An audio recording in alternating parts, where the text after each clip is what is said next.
Birbhum portal.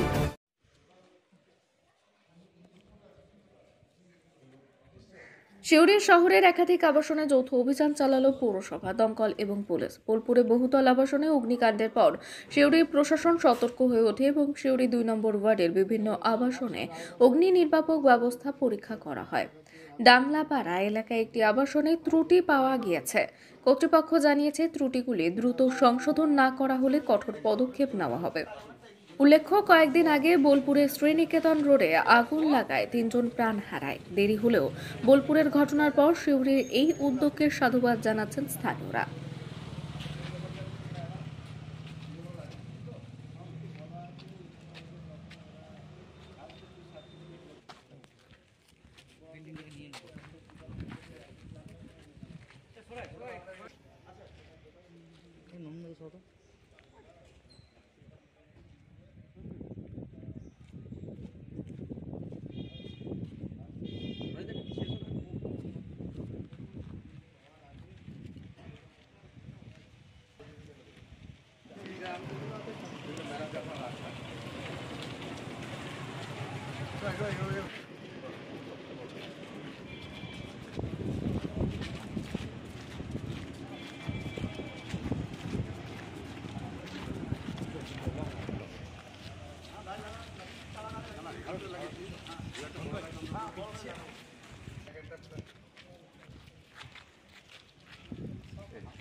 পাঁচ আছে ওইটা তো 20 করলে তবে তো হবে। এরিয়াটা অনেক বড়, বুঝতে পেরেছেন? এরিয়াটা অনেক বড়। আর উপরে একটা বলবে তো, আর এই প্যানেল কিন্তু অটো প্যানেল করতে হবে। অটো প্যানেল করতে হবে।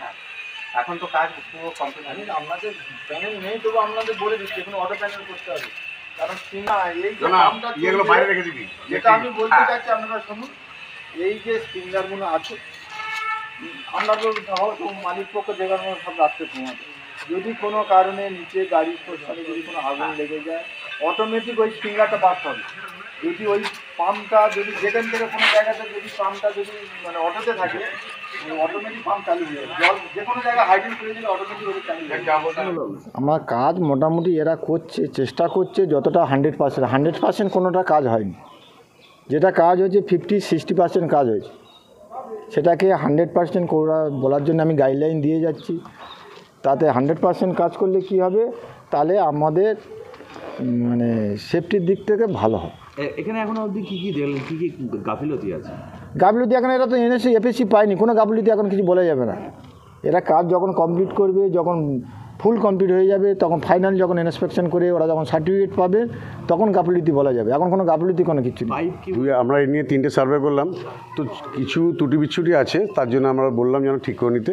নাহলে কিন্তু আমাদের যে সিসি যেটা বলে পৌরসভা তরফ থেকে যেটা দেয়, সেটা সিসি পাবে না। সিসি না পেলে ধরুন যারা আপনার ফ্ল্যাট বুকিং করে তারা লোন পাবে না, এইসব ব্যাপারগুলো আছে। তো 80%-70% ঠিক আছে। আমি চাইছি যেন 100% ঠিক করে নেয়, কেন ফায়ার সেফটিটা খুব এমন একটা খুব গুরুত্বপূর্ণ ব্যাপার। কোনো আগুন লাগলে বা নিজেদের স্বার্থে যারা আসবে এখানে, এই জন্য আমি সিসির ব্যাপারটা আমার উপর ডিপেন্ড করছে। তো আগামী দিনে আমার যে স্টেশন ম্যানেজার ফায়ার আছে, সে আবার বললো যদি কোনো ত্রুটি বিচ্ছুটি নিজে একবার ইন্সপেকশন পার্সোনাল এসে করে যাবে। ফায়ার সেফটির এখানে কী এখনো সেটা কিছু যে কাজ করেছে সে একটু কিছু ফল্ট হয়েছে, বিশেষ করে এই বিল্ডিংটাতে, সে দেখে নেবে, বললো রেক্টিফিকেশন করে নেবে। দেখুন, সব তো আমার পক্ষে দেখা সম্ভব নয়। এইবার আমাদের কিছু কিছু জিনিস যারা আছে তারাকে বললাম যে এটা আমাদের ডিস্ট্রিবিউটর লাগছে, 5 জন অবজেকশন করছে, যেন সামনে যেটা এনক্লোজ করেছে ড্রেনের ওপরে সেটা যেন খুলে নেই। না খুলে তখন আমরা আইনত অ্যাকশন নেব।